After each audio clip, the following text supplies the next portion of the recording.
Hello and welcome to the Dune Minute Podcast, your place to dive deep, minute by minute, into the cinematic adaptation of Frank Herbert's World of Dune. I'm one of your hosts, John. And I am Zach. And we are back. It's Friday. It's the end of the week. Happy Friday. And we're in our goop bath. Oof. You know, sometimes it looks nice. I could go for a goop bath. Do you think the goop bath is like a sensory deprivation chamber where like you are could be. Just like completely like floating in the goop instead of just like sitting in water? If so, that makes it all the more appealing to me.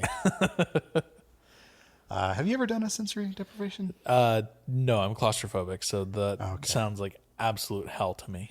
Okay. I would love to do one. I'm simultaneously claustrophobic and agoraphobic. Oh.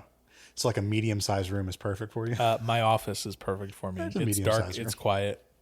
Yeah. And it's got a window you can open if you ever need to. If I need to. If you need to. Yep. Which is not often. I would love to do a sensory deprivation tank. I'm pretty sure they're not crazy expensive. And we have a number of them in the city, so maybe I'll do that one day. I don't think I'm as agoraphobic as it is. I just don't like crowds, and I know that that's a different phobia. It is, and we've talked about it on the podcast before. I cannot remember the name of it. Anyways, this is minute 49 through 50. Gosh, we're almost at an hour. I know, dude. It's fucking crazy. We're almost at an hour. We just had our 200th episode a couple weeks ago. Yeah. Look at us. A lot of milestones. We're just taking down milestones left and right. Yeah. We left off with Vladimir Harkonnen telling Rabin to get his shit together, basically. Yes. Yep. And Rabin's response was, "Uncle." Like he was going to, retort. And we pick this minute up with, "Or feel mine on your neck." Yes. Which is tighten your grip, Rabin, or feel mine on your neck. Yeah. For all the Baron's many faults, he is very direct. And he knows how to fucking intimidate. Yep. And how to turn a phrase. And we talked a little bit yesterday about how Valia would, if she would recognize her family. Mm-hmm. And I think that right there would be the recognition that she would see. Yeah. Which is intelligence. Yeah. They're incredibly smart. Well, he is incredibly smart. Yeah. Rabin, not so much. There's some term that he used for Rabin, basically calling him like a blunt tool. Yeah. But then my note was Rabin's just standing there like a dummy. Yeah. Well, I mean, it's kind of like when your parents yell at you and you can't do anything but just stand there. Yeah. So. Fair enough. Vladimir sinks back into the goop, and then we cut to a much more peaceful view. Yeah. We're back out in the open desert, and we've got it's dawn at this point. Mm-hmm.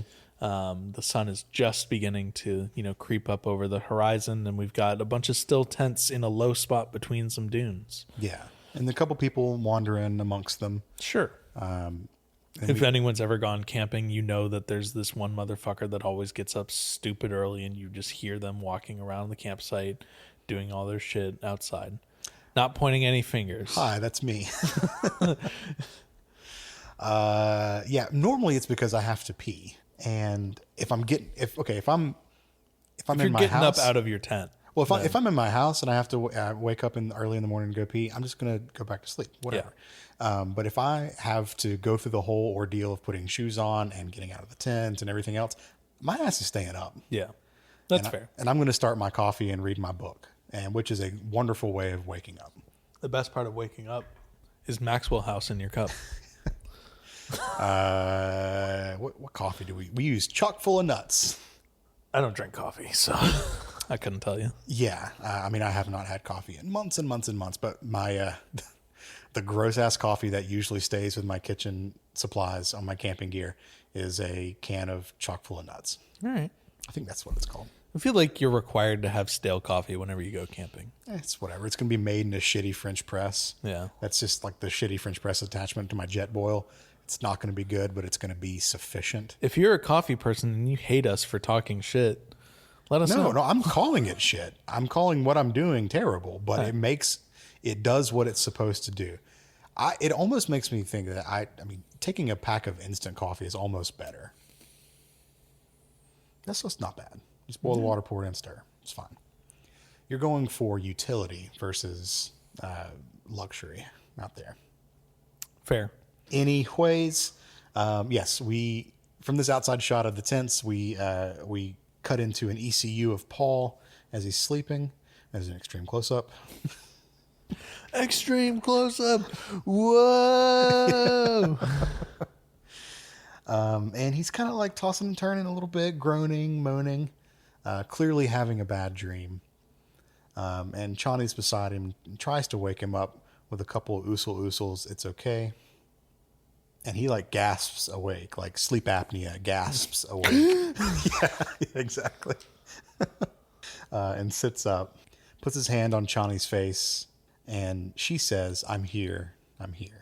It's been a while since Paul's had one of these nightmares, according to her. And she, asks him what's going on and everything. And we have, for the first time since Dune Part 1, since the very early stages of Dune Part 1, Paul recounting a dream rather than just having a spice-induced vision. Though you could argue that this is spice-induced because they've been out in the desert for months. And I would further argue that there has never been a difference between them.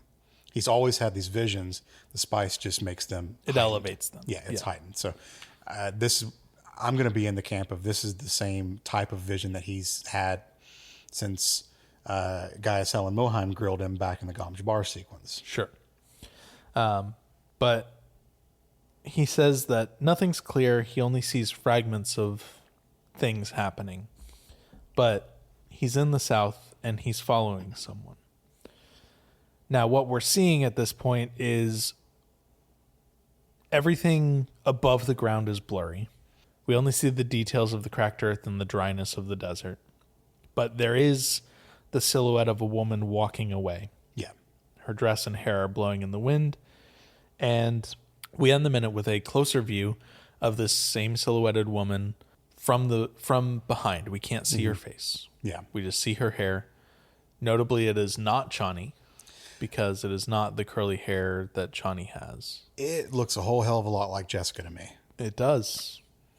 We have no confirmation, but just given the shape of the body, the shape of the hair, or the texture of the hair, height, whatever, that it looks like Jessica to me. Yep. I don't know if you caught this, but J.J. Abrams snuck back into the editing booth, and there's a lot of lens flare. A lot of lens flare and weird, in and out of focusness because it's a dream that Paul has. Yep. This looked like it was in Star Trek 2009. And unfortunately, that's where our minute ends. Yeah. Little spooky almost. Ooh. So we're getting like ominous music, obviously, through here. This is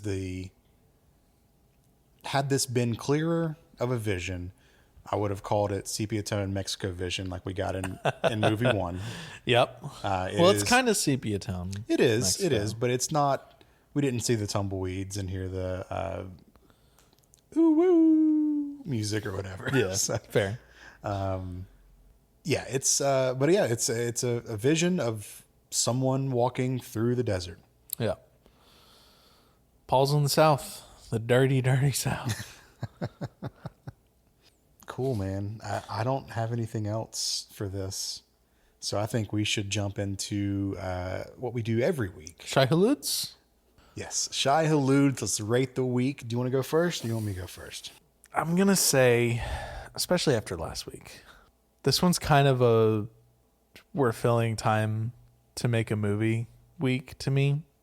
And I appreciate the budding romance and relationship between Paul and Chani, but like substance-wise, there's not a ton. It's cool that we got to see Rabin and Vladimir and, just the ruthlessness there. And I think that saves a lot of this week for me. The cool action sequence that we had of the harvesters dropping, but I think I'm still at like a 6. Okay. 5.5 or 6. Okay. Fair enough. So I enjoyed I enjoyed this week. Now, maybe I enjoyed talking about this week more than the actual substance of the movie. Yes, I did too. Because this was a fun week of episodes that we've done. Very unhinged week of episodes that we've done. So that makes me want to kick the rating up. But let me divorce myself from us talking about it and not rating the Dune Minute podcast, but rating the actual movie itself. Oh, if we were rating the Dune Minute podcast, 10 shy halutes every week. 10 out of 10, baby. Yeah. Even the weeks where we kind of phone it in sometimes because there's not a lot to talk about. Well, yeah. Those are still 10 out of 10s. Yeah. We get the necessary romance finally. Mm-hmm. And that's important romance. It's important to know that Paul and Chani have a more than friends relationship. It is they were roommates. It is of a romantic nature. Yeah. And that's going to be something super important for the rest of the story. So it is where we get it a little bit more explicitly in the book, a little bit sooner, I should say, in the books. Yep. We finally get it here. And I think they did a really good job of giving you little spice morsels of it, like throughout this entire movie. Sure. And it finally built to its crescendo, and our kissometer broke, and we got the kiss that we've all been waiting for. At one point, I don't think we talked about it too much, but at one point, did you see Paul? His mouth, his jaw actually dropped to the ground, and his tongue unrolled, and his eyes just like popped out of his mouth, and he went awooga awooga. So yeah, that was we didn't really talk about it too much. But. Yeah. Was it the overpronunciation of awooga? It was just the matter of fact dry awooga awooga. We've had some jokes this week. Yeah. Anyways, so again, our episodes have been better than this week of movie minutes have been. Balls will be bad, baby. So I don't, but I'm still gonna say this was a good week. So it was coming up at a 6.5 to 7 to me, okay. Like in that range. Not the best, I understand, but we got Naked Baron. We did get some barren ass. We got the barren ass. Barren ass. Yeah. We got Raban and some goons. Rabbit. Hooded and unhooded. Yep. Hooded and unhooded goons. We got Lay's guns. On a grassy knoll. On a grassy knoll. Yeah, the book depository. Is it repository? Depository. Repository. Is the thing you shove up your ass. No, that's a suppository. Suppository. Yeah. Okay. Ooh, a lot of ositories that I can get mixed up. Make sure you get it right. Yeah. So we got that. The romance was, of course, everything I just talked about. So yeah, 6.5, 7. I thought it was a good week of movie. All right. Cool. Anything else from your end before we wrap it all up? Nothing on mine. I believe we have a week of you and I next week. So we'll just come back to it and talk more about Dune Part 2 next week. All right, cool. As always, you can find us online. We are in a couple different places. On Blue Sky, we are at duneminute.com, and you can email duneminute@gmail.com if you'd like to get in touch with us. Feel free to share the show with your friends. If you're on Apple Podcasts, give the show a rating. Give it some comments if you want. We'll be back on Monday with more of the Dune Minute. See ya. See ya.